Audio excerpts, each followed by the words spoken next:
చిన్నారి పసిబిడ్డ పునర్వికకు 16 కోట్ల రూపాయల విలువైన ఇంజెక్షన్ తెప్పించి చేపించి ఆ పసి గుడ్డు కళలో ఆనందం చూశాడు లోకేష్. ఆ తల్లిదండ్రులకు అండగా నిలబడి వారి సంతోషానికి కారణమయ్యాడు లోకేష్.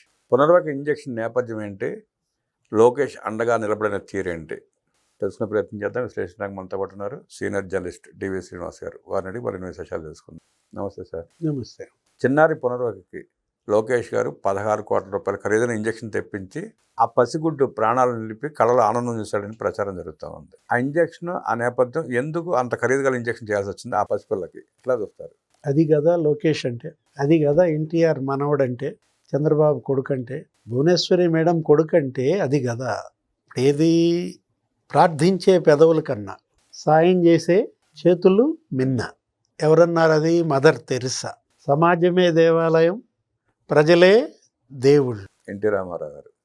అంటే అటు తెరిసా చెప్పినా, ఇటు ఎన్టీఆర్ ప్రబోధించిన, ఇవాళ లోకేష్ ఆచరించిన, నీ వలే నీ పొరుగువాన్ని ప్రేమించు, దై లవ్ యువర్ నైబర్. బైబిల్ చెప్పేది అదే. ఇప్పుడు ఏ మతం చెప్పినా కూడా మానవ సేవే మాధవ సేవ. ఇవాళ మనం ఏంటి, ఒక రాజకీయ పార్టీగా, ఒక రాజకీయ నాయకుడిగా నువ్వు నీ తోటి వారికి సహాయపడు. తెలుగుదేశం పార్టీ వర్కింగ్ ప్రెసిడెంట్గా ఇప్పుడు నియామకం, వర్కింగ్ ప్రెసిడెంట్గా మరి నియమింపబడి ఇంకా కొన్ని గంటలు కూడా అయినట్లేదు. మరి వెంటనే ఈ పునర్విక్కి ఎంత? 16 కోట్ల రూపాయలు ఖరీదండి.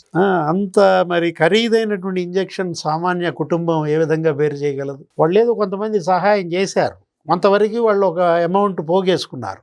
మీరు ఇంకెక్కడ ఎవరిని ఏమి అడగాల్సిన పని లేదు, మిగతా మొత్తం నేను సమకూరుస్తా, మా వాళ్ళ ద్వారా ఏర్పాటు చేస్తా అంటూ ఆ తల్లిదండ్రులకు ఒక భరోసా ఇచ్చిన లోకేష్ ఇవాళ మరి ఆ బిడ్డని బతికించటం, ఆ బిడ్డ ఆ నవ్వులో లోకేష్, ఇప్పుడు ఆ తల్లిదండ్రుల సంతోషంలో లోకేష్.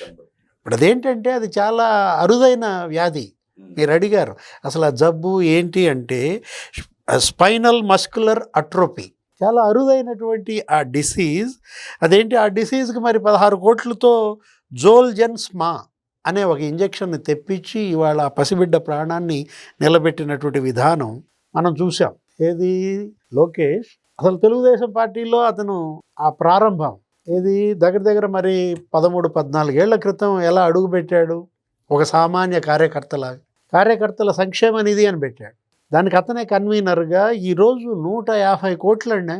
ఇవాళ 150 కోట్లు ఇవాళ అటు తెలుగుదేశం పార్టీ కార్యకర్తలకు కానీ, నిరాశ్రయులైనటువంటి వాళ్ళు, తల్లిదండ్రులను కోల్పోయినటువంటి వాళ్ళు, అటు ఫ్యాక్షన్లో అనాథలుగా మారిన వాళ్ళు, ఇటు మావోయిస్టుల వల్ల నక్సల్స్ ఇంటి పెద్దని కోల్పోయిన వాళ్ళు, ఆ కుటుంబాలకు అండగా తెలుగుదేశం ఆ బిడ్డల్ని మరి చదివించటం, ఫ్యాక్షన్ నుంచి బయటకు తీసుకురావటం, ఇటు గడ్డిపేట ఎన్టీఆర్ మోడల్ స్కూల్లో, లేకపోతే అటు చల్లపల్లి ఎన్టీఆర్ మోడల్ స్కూల్లో. అంటే ఇప్పుడు అటు విద్యావంతులు చేయడమే కాదు, వాళ్ళకు ఉపాధి. అంటే ఎన్టీఆర్ చారిటబుల్ ట్రస్ట్ ద్వారా జాబ్ మేళా అంటే ఒక స్వచ్ఛంద సంస్థ ఏ విధంగా ప్రజలకు చేయూతనిస్తోంది, విపత్తుల్లో అండగా నిలబడటం. ఏది అటు తిరుపతిలో మొన్న విపరీతంగా వరదలు వచ్చాయి, 43 మంది అక్కడ ఇబ్బందులు పడి అటు ప్రాణాలు కోల్పోయినటువంటి వాళ్ళు, నిరాశ్రయులైనటువంటి వాళ్ళు. ₹1,00,000 ఒక్కొక్కరికి, 43 లక్షలు భువనేశ్వరి మేడం ట్రస్ట్ ద్వారా అందజేసి వాళ్ళకి అండగా ఉండటం. అటు తిరుపతి, చిత్తూరు, నెల్లూరు వరదల్లో, విజయవాడ మొన్న వరదలప్పుడు కూడా ఆమె సాయం చేసిందండి గట్టిగానే.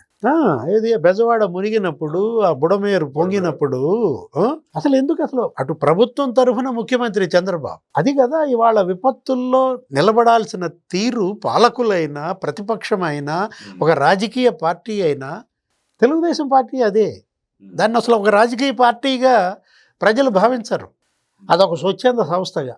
ఆ రోజు ఎన్టీఆర్ ఆయన కళాకారుడిగా ఉన్నప్పుడే ఏది అసలు ఆయన భూరి విరాళం ఇవ్వడమే కాదు, జోలెబట్టి విరాళాలు సేకరించటం. ఎన్టీఆర్ ఏఎన్ఆర్ ఎప్పుడు విపత్తు వచ్చినా ఆయన అలాగే చేసేవాడు.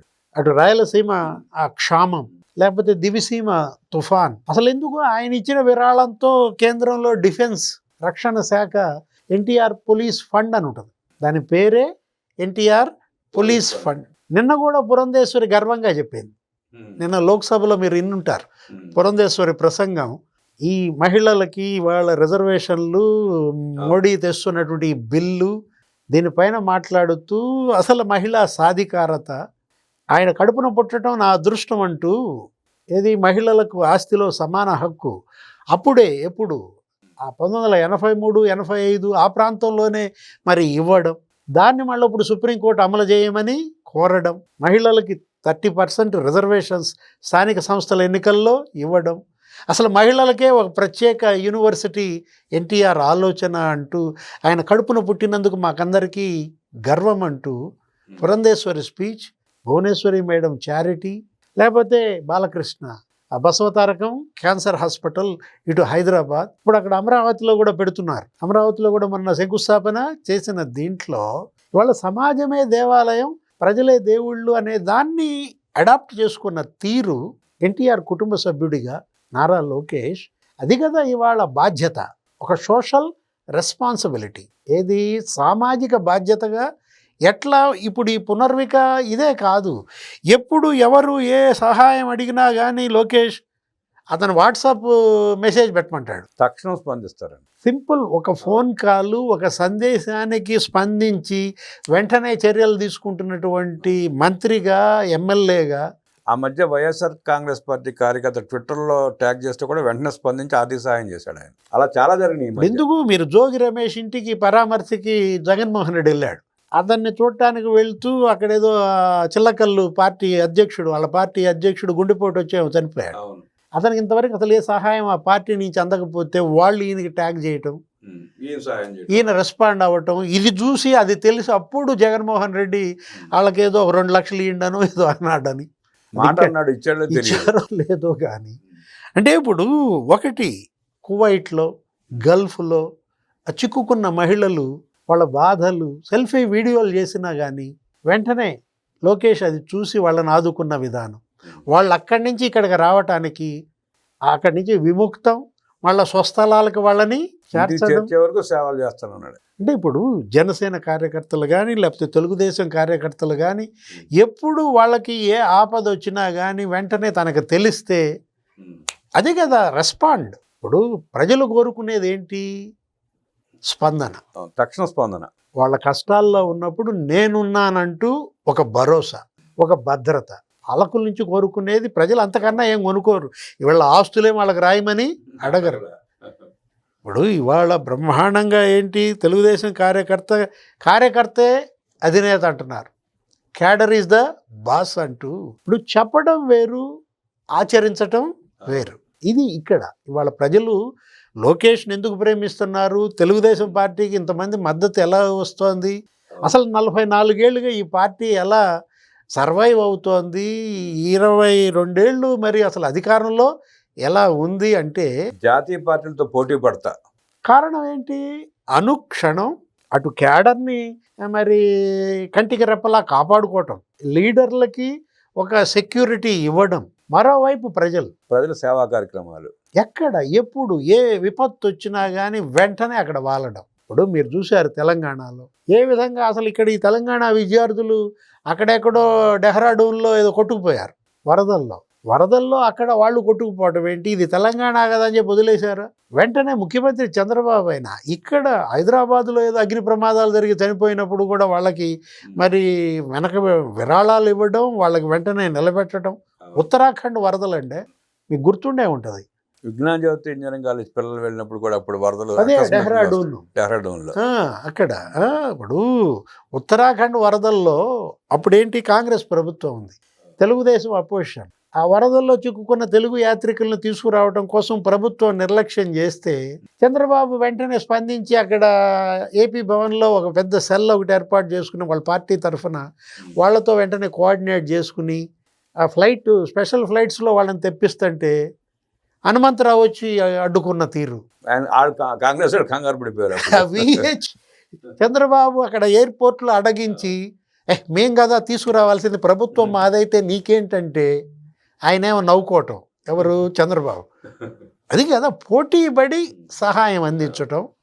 రాజకీయ పార్టీలుగా వేర్వేరు పార్టీలు కావచ్చు, బాధితులను ఆదుకోవడంలో ఇవాళ పార్టీల్లో పోటీ, ప్రజల్లో అది మరి ఇప్పటికీ అది జరిగి ఎన్నాళ్ళైంది. ఉత్తరాఖండ్ విహెచ్ వర్సెస్ చంద్రబాబు 15 సంవత్సరాలు అయినట్టుంది సార్ దగ్గర. మరి ఇప్పటికీ మనకెందుకు అది గుర్తుంది? ఇప్పుడు ప్రజలు ఎందుకు గుర్తుపెట్టుకుంటారు? కర్నూలు వరదలు, అసలు కర్నూలు వరద బీభత్సం మామూలు బీభత్సం కాదు. అప్పట్లో ఏంటి అది మీకు మంత్రాలయం, అసలు శవాల దిబ్బలు. మొత్తం మునిగిపోయింది. కర్నూలు టౌన్ కూడా మునిగిపోయింది కదా సార్ అప్పుడు. 2009 వరదల్లో 5 జిల్లాల అతలాకుతలం అయితే ఇటు మహబూబ్ నగర్, ఇటు కర్నూలు, కృష్ణా, గుంటూరు.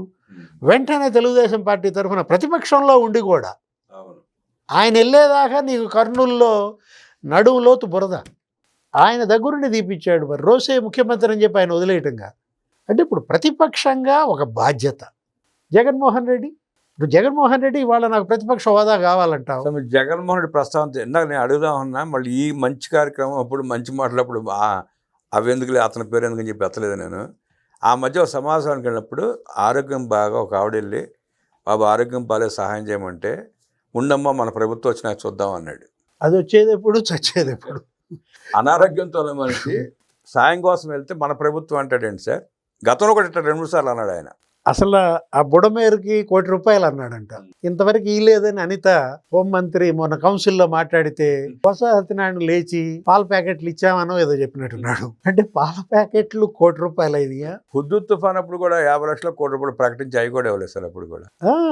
ఇప్పుడు ఇవాళ ఏంటంటే అది ప్రజలు గుర్తుపెట్టుకునేది. మంచి చేస్తే మంచి గుర్తుపెట్టుకుంటారు, చెడు చేసినా మర్చిపోరు, చెడుని గుర్తుపెట్టుకుంటారు. ఇవాళ ఒక సామాజిక బాధ్యత, సోషల్ రెస్పాన్సిబిలిటీగా మనం దీన్ని చూడాలి. సామాజిక బాధ్యత విషయంలో తెలుగుదేశం పార్టీ, రామారావు కుటుంబ సభ్యులు, చంద్రబాబు నాయుడు కుటుంబ సభ్యులు వ్యవహరిస్తున్న తీరుని, ఆదుకుంటున్న తీరుని అద్భుతంగా విశ్లేషించిన డివి శ్రీనివాస్ గారికి ధన్యవాదాలు తెలియజేస్తూ, అట్లాగే జగన్మోహన్ రెడ్డి వ్యవహార శైలిని కూడా మన ప్రేక్షకులకు తెలియజేసిన డివి గారికి మరోసారి ధన్యవాదాలు తెలియజేస్తూ నమస్కారం.